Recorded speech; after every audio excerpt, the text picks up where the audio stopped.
నిన్నే నా కోసం పంపించాడేమో బ్రహ్మ, నడిచేడి నా ఇంటి దీపమా.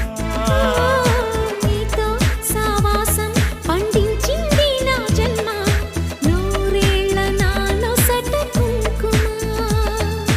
వెచ్చని శ్వాసల యౌవన గీతికి పల్లవి నువ్వంట, పచ్చని ఆశల పువ్వుల తీగకి పందిరి నీ జంట.